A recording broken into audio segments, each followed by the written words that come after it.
Hey guys, this is Mr. H.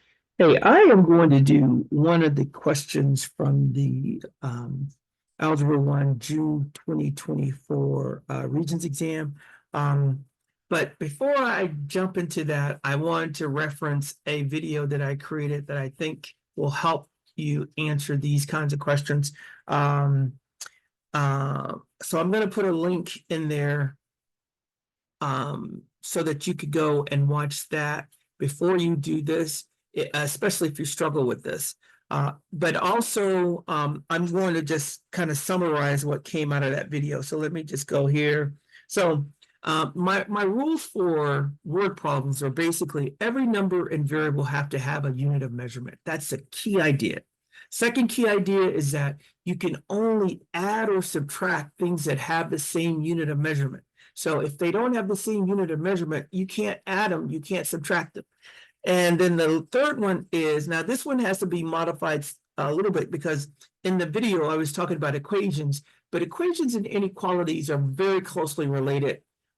Usually, yeah, they're very closely related. So you can still use these rules for inequalities. So, but you got to make a little bit of a tweak because equalities are not the same. Inequalities are not the same as equations. They're similar, but they're not the same. It says, but when you're dealing with word problems, when you look at your set up your word problems, the right hand side of the inequality has to be equal to or close to what's on the left hand side of the inequality. They kind of have to balance out. So let me just show you what I mean. So here is the question from the June 2022 Regents exam, and let me go through it. Now, the first rule is that every number, every variable has to have a unit of measurement. Okay, so let's go through and find the numbers and the unit of measurement. So it said 48, 48 passengers.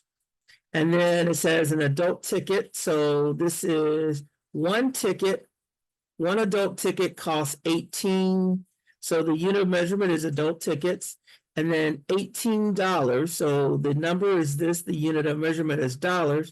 And then it says one child ticket is equal, so unit of measurement is that, $12.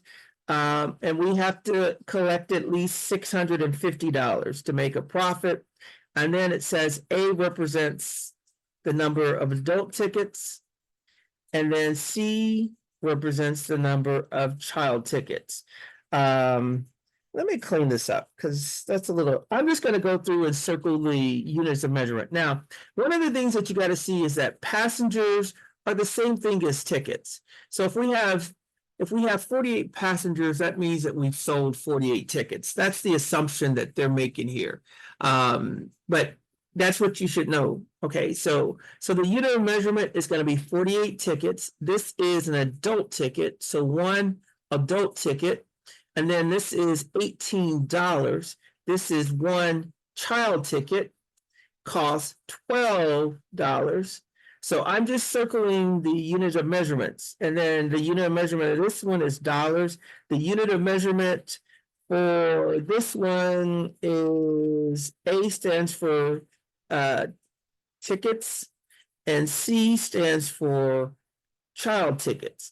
Right. So we know that we can sell 48 tickets. So I'm going to say 48. Now I'm going to make these equations for now. So we know that this is tickets. So that means over here, we need tickets. Over here, we need tickets. And so we're going to say A tickets, that's the number of adult tickets, plus the number of children's tickets has to equal 48. So I'm going to leave that for now. Okay, so that's one of our equations.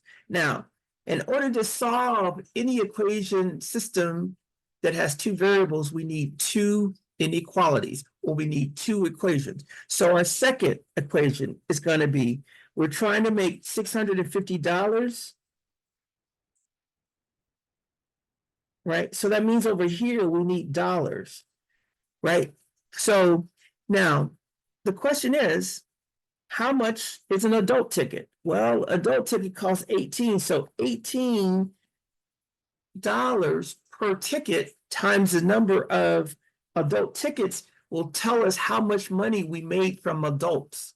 And this is going to tell us $12 times children's tickets, the number of children's tickets that we sold will tell us how much money we made from the children's ticket. So these two things together will give us dollars, and these two things multiplied together will give us dollars. So now we can add these $2 to get the total number of dollars. So here are two equations. It's going to be A plus C equals 48, and then 18A plus 12C equals 650. Now, these aren't equations.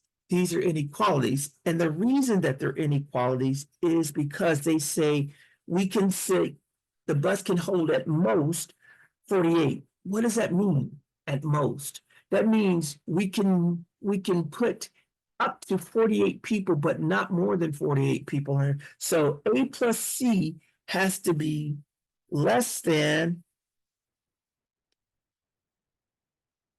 or equal to 48. We cannot go over 48 because that's the capacity of the bus. So as soon as you know this, or if you know what at most means, you can get rid of this, you can get rid of this. It's got to be one of these two. It's got to be 2 or 4. Now, to figure out which one it is, this one says we want to make at least $650.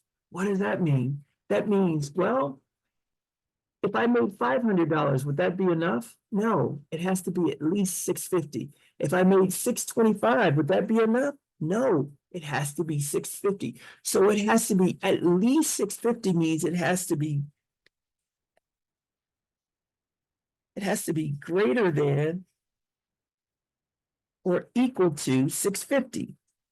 So this is our answer. So recapping, basically, when you're doing word problems, you got to pay attention to what the units are, because units have to go together. When you're coming up with your equations or your inequalities, the units have to match. That's always your clue to what should be going together, especially if you're not sure how to put them together.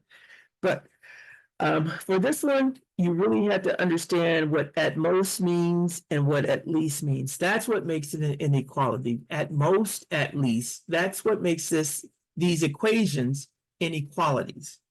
And this would be the answer. All right, I'm going to stop and I'm going to post